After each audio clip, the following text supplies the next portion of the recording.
A happy and not so hot Tuesday afternoon without the tacos to you all. Yours truly, Denise Osorio here, and this is PTV News Now. Kicking off our stories for this afternoon.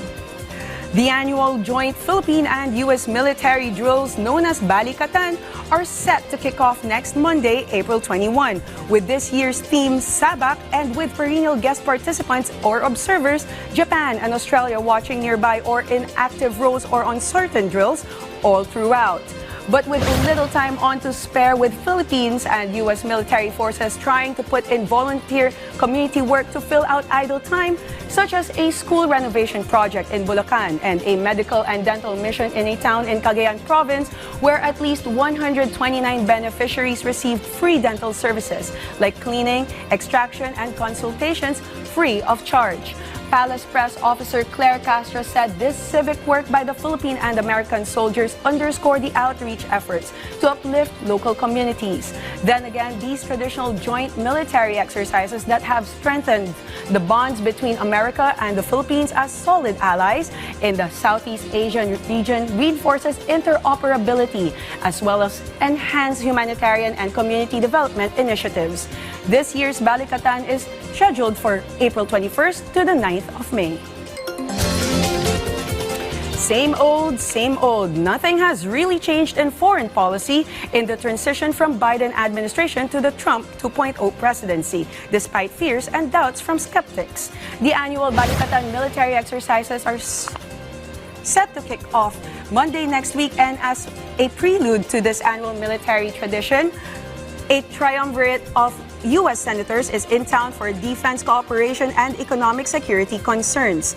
Senator John Peter Ricketts of Republican Nevada, Theodore Paul Budd of Republican North Carolina, and Chris Coons of Democrat Delaware met with DFA Chief Enrique Manalo yesterday to discuss a stronger commitment to properly respond to China's bullying and harassment in the West Philippine Sea, among others.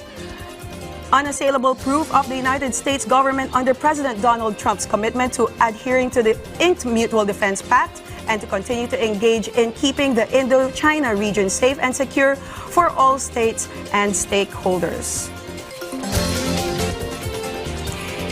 It's being said that when America sneezes, the entire world catches a cold. No wonder the Trump 2.0 administration's foreign policy and crackdown on both legal and illegal immigrants are helping reshape international relations to include Canada's education landscape.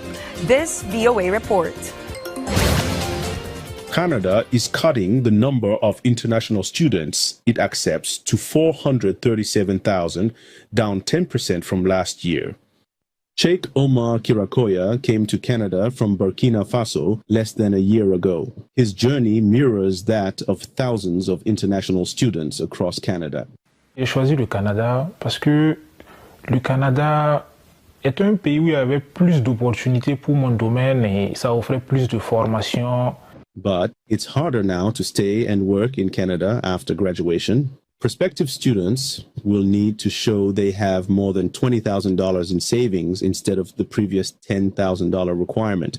And to work in Canada after they get their degree, students need to be proficient in English or French, and they need to graduate in a field Canada really needs, like science, farming, or healthcare.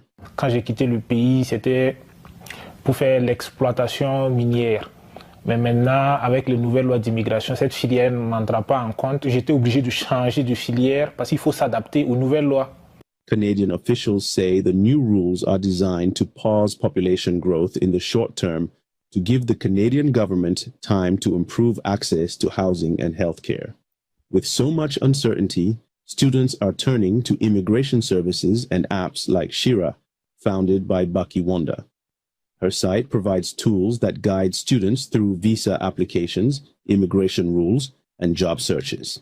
This is the time where a DIY process would not work for you because the immigration is changing per second. So you need to be strategic to be able to say, okay, what are my options? Amid the uncertainty, Kirakoya says he still believes he can contribute to both his adopted and home countries.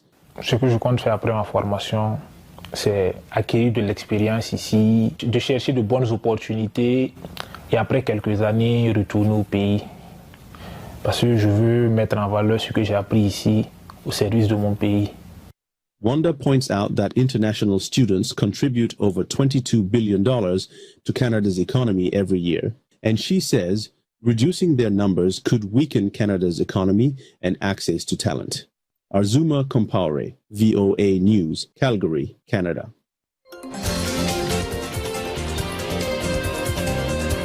So that's a wrap for this afternoon show. Join us later on for another set of news reports and stories in PTV's News Now Evening Edition.